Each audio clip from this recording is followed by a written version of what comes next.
120 votos a favor fue aprobado el decreto 18-2026, reformas al impuesto único sobre inmuebles y UCI, que deja el pago al 0% de viviendas e inmuebles de uso comercial de manera escalonada, del 3, 6 y 9 por millar. La iniciativa 6757 recibió 131 votos en tercera lectura y posteriormente fue aprobada por artículos. El primer artículo fue aprobado con 121 votos a favor y 25 en contra. Establece la eliminación total del UCI para viviendas de uso múltiple, como casas con tiendas de barrio o pequeños negocios. En el caso de los inmuebles que son de uso comercial, aproximadamente unos 150,000 propietarios pagarán las siguientes tasas.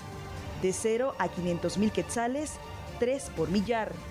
De 500,000 quetzales a 1 millón, 6 por millar. De 1 millón en adelante, pagará 9 por millar. Y en este mismo contexto resulta que la Asociación Nacional de Municipalidades mostró su rechazo a las modificaciones hechas a la ley del UCI. A través de un comunicado, la ANAM expresó su preocupación por la aprobación del decreto 18-2026, que modifica la legislación vigente, porque asegura que no se tuvo consenso con las municipalidades, poniendo en riesgo las finanzas de los 277 municipios que perciben ingresos por concepto de UCI, y asegura que afecta especialmente a 50 municipalidades que dependen en gran medida de esos recursos, considerando que son las municipalidades las unidades ejecutoras de obra pública más cercanas a la población. Argumenta también que esos recursos que llegan del pago del UCI se usan para financiar maestros para escuelas, personal de enfermería, servicios de limpieza, agua potable, entre otros, y que esta reducción afectará la continuidad de este tipo de servicios. Finalmente, hace un llamado al Congreso para instalar una mesa de trabajo con participación de las municipalidades a fin de discutir un modelo que garantice un financiamiento suficiente para los gobiernos locales. Hay bastantes opiniones referente a esta decisión, a favor, en contra, pero realmente, ¿cuál es la repercusión de dicha decisión?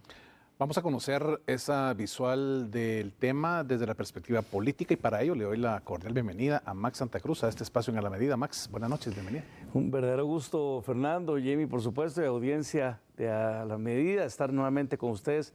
en este miércoles con un tema por demás interesante para todos los guatemaltecos. Sabemos que esta ley definitivamente ha causado mucho revuelo porque se supone que los impuestos se deben de ver reflejados en salud, en las carreteras, en infraestructura. Sin embargo, muchas personas han comunicado que jamás lo vieron reflejado. Pero ¿realmente esto podría afectar a las municipalidades, Max? Bueno, se habla de que 277 municipalidades podrían ser las afectadas. Algunos mencionan un número de 295 de las 340, pero hay que decir algo, el 77% de lo que se recauda de UCI, que son cerca de 1.800 millones de quetzales, corresponden al departamento de Guatemala, donde el 41% se acreditan a la Municipalidad de Guatemala y el resto a la Municipalidad de Mixco, a la Municipalidad de Villanueva y a la Municipalidad de Santa Catarina Pinula. Ellos representan, imagínense ustedes, el 77% del recaudo del UCI. Sin duda, algunas municipalidades van a ver efecto dentro de sus políticas o dinámicas de servicio o de prestación de las atenciones de las necesidades de los vecinos, pero también hay muchas municipalidades que dependen de esto, aunque mucho menor valor y cuantía, pero que sí complementan lo que reciben del situado constitucional. Es decir, hay valores y distancias muy bien reflejadas, como les menciono, dentro de estas 4 municipalidades, al menos que mencionamos ahora, y el resto de las 291, por ponerle un número dentro del total de afectados. Algunas municipalidades cobran muy poco dentro de lo que corresponde al UCI y también muy pocas municipalidades también todavía no han entrado en la dinámica de poder cuantificar cuánto cuesta la extracción de basura, cuánto cuesta el alcantarillado, cuánto cuesta el dotar de agua potable y la cloración del agua y distribuirla a los vecinos. Es decir, hay muchos pendientes todavía que creo yo sería tristemente en la mayoría de las municipalidades del país. Ahora, cuando se escucha que esto queda a un 0% de recaudo para la vivienda personal, para donde vive el guatemalteco, y queda un porcentaje que al final es exclusivo de cobro en materia del comercio, ¿cómo realmente visualizas las acciones que estas municipalidades puedan interponer en los próximos días,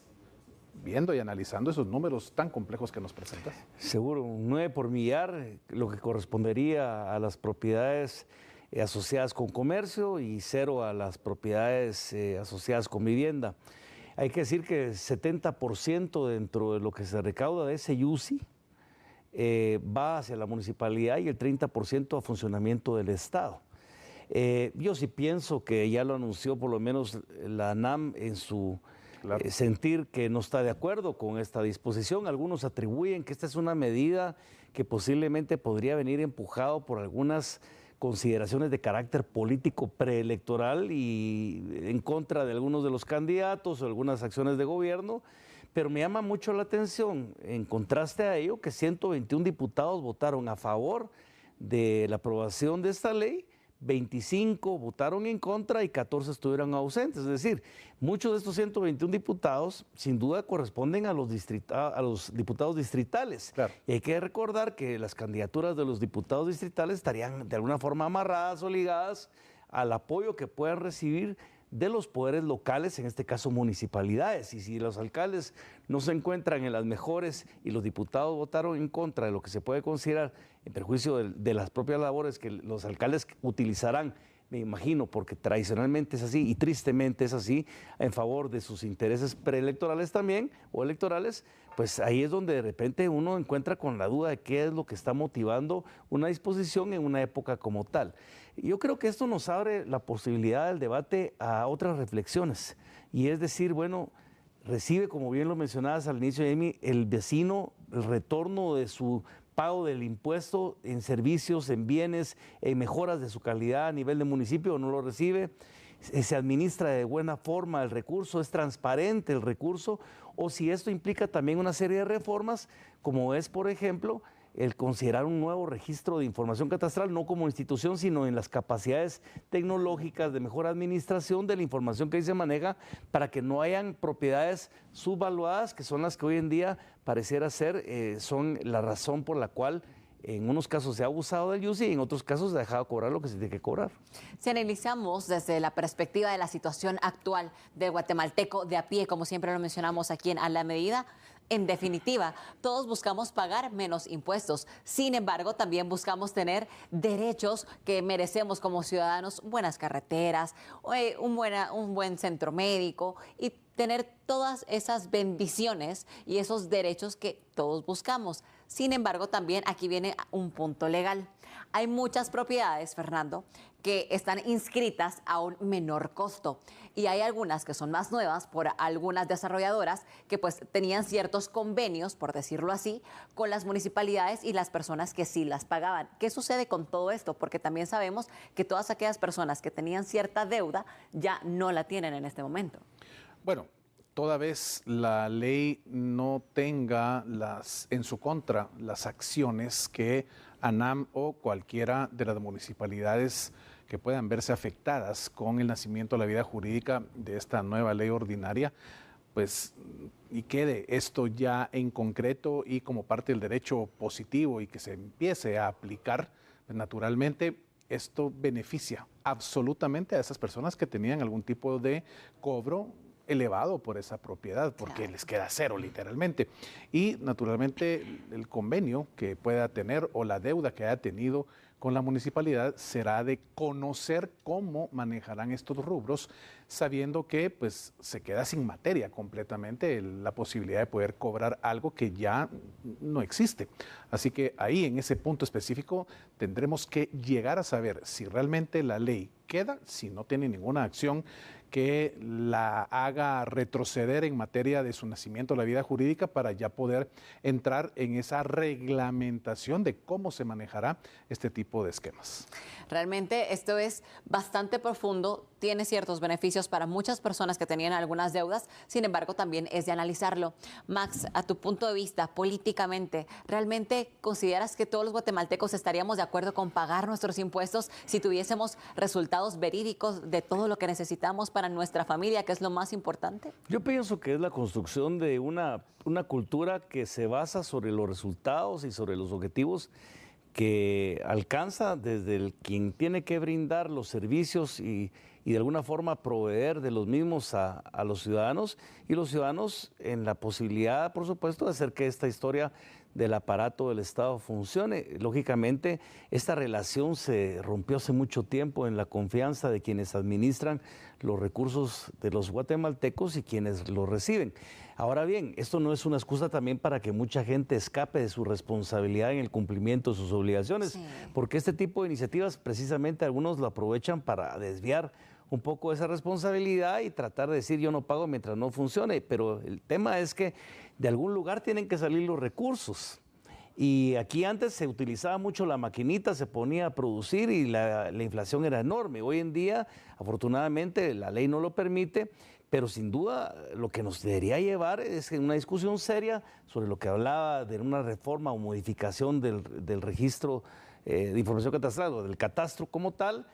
Analizar las posibles fuentes de las transferencias o citado constitucional que debería actualizarse conforme al padrón o al número o al censo, claro, de pobladores, que eso sabemos que no se hace y que se pueden pasar 20 años, seguimos jugando con los números de hace 20 años cuando las demandas y necesidades son otras en función del volumen de la población, y es ahí donde tenemos que hacer esa recapacitar sobre lo mismo. Ahora, yo sí creo que en algún momento el país tiene que decidir sobre qué línea quiere ir. Los organismos internacionales a veces apuestan a que de repente se baja la recaudación o la base tributaria y que este tipo de iniciativas no funcionan, pero también entendemos que los políticos son los que deciden en este momento y que son los que eventualmente ven esto como la posibilidad de congraciarse con un número importante de la población. No sabemos si al final de cuentas, como lo amenaza o lo indica en tono no amenazante, pero sí de advertencia, la ANAM dice, bueno, ¿saben qué? Si esto pasa, no vamos a tener recursos para las calles, para pagar los sueldos de los maestros,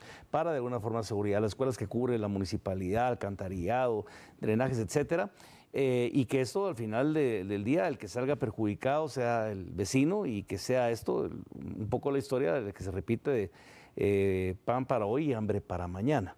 Yo creo que necesitamos todos una reflexión de seriedad desde las autoridades, pero también de los ciudadanos, de encontrar esos puntos de equilibrio y que las motivaciones ojalá hayan sido agotadas en la parte técnica, porque si no, como bien mencionaba Fernando, todavía queda la parte de la sanción o el veto del presidente de la República, el regreso al Congreso, y me imagino que algunas de los recursos que presentará la ANAM o quien resulte afectado o se sienta afectado, para poder darle una leidita un poco más y entrar en las consideraciones de las necesarias, si es que fuera así, reformas o modificaciones a la propia ley. Veremos entonces qué es lo que sucede con este tema que a todos los guatemaltecos nos interesa, y por supuesto a las municipalidades las tiene ahora mismo en jaque para saber cuál van a ser esos movimientos en ese tablero de ajedrez para los próximos días. Dejando un mensaje para toda la población, el hecho que haya sido eliminado el IUSI, también que no se vaya la responsabilidad de que todos podamos tener una buena educación tributaria. De esta manera nosotros concluimos este análisis, agradeciendo tu presencia, Max Santa Cruz, y a Fernando Pereira, como cada noche.